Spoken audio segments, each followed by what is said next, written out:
Jackson Lee for 5 minutes. Thank you so very much. Good morning, Mr. Secretary. Thank you again. Let me thank the administration for its humanitarian treatment of this very difficult question of immigration, unaccompanied children.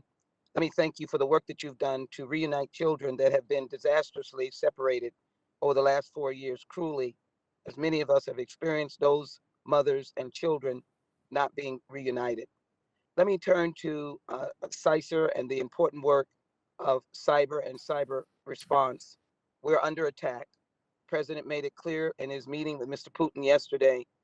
I want to ask, how is the Cyber Response Recovery Fund designed to function in concert with CISR in order to both prevent and respond to attacks on our critical infrastructure, such as in the case with Solar Winds and Colonial Pipeline?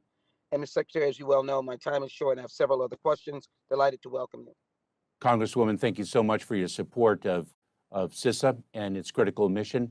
That fund is very important to equip and enable victims of cyber attacks to recover from those attacks most swiftly in the service of the public-private partnership and the American public. I think it is very important that either we as the Congress continues to increase that funding, but also I would encourage developing the expertise at DHS as well. Texas understands the challenge of climate crisis. Well, states and local governments that have a history of dealing with climate emergencies and are projected to continue this experience. Will they be able to be prioritized with competitive grants? Congresswoman, yes, they will be, and we are taking a look at our FEMA grant programs, which are so critically important to disaster prevention, relief, recovery, and resilience, and the critical impacts of climate change on states' abilities to be prepared. Transportation Security Administration has shown itself over and over again, and the TSOs, how they've been the front line of our security. Many of them were impacted by COVID-19. So the administration have a policy of trying to professionalize the TSA, TSOs for retention, and as well be able to support increased funding for that purpose, number one. Number two, the department has security as its important point, but it also should have a commitment to civil rights, civil liberties. What is the process that occurs when a stakeholder reaches out to the Office for Civil Rights and Civil Liberties? If you take the TSA question first. Thank you so much, Congresswoman. We are dedicating to funding TSA workforce. I really applaud and embrace the chairman's dedication to that workforce.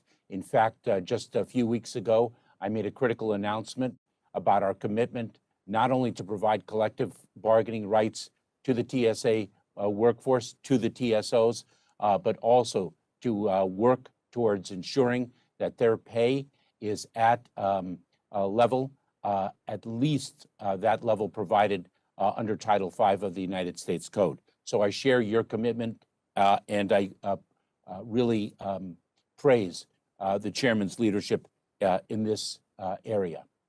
One of the critical things, if I may, turning to your second question, Madam Congresswoman, is practice that I have instituted in the Department of Homeland Security. Our statutorily created Office for Civil Rights and Civil Liberties does not engage at the end of our policy development and our processes and procedures, but at the very, very beginning. And that is critical to ensuring that the movements that we make, the decisions that we make, integrate that critical mission, set those values and principles on the front end of our work. And I look forward to working with you on that. Very quickly, we know what is happening in the nation's airwaves, and the nation's airlines and the nation's skies.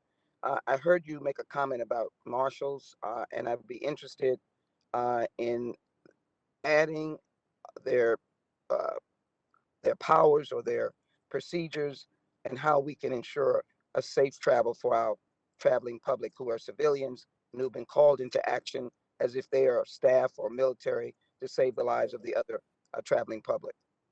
I look forward to working with you on that, Congresswoman.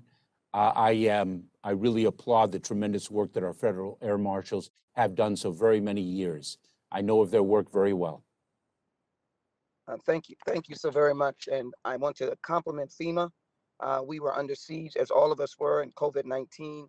They opened up several sites in the Texas area where the surge of COVID-19, we lost a lot of lives, but they were always there, and particularly during the very difficult and very unhelpful time of trying to get PPEs and other equipment prior to the vaccination. So thank you so very much. And Mr. Chairman, I yield back. Thank you, John Lady.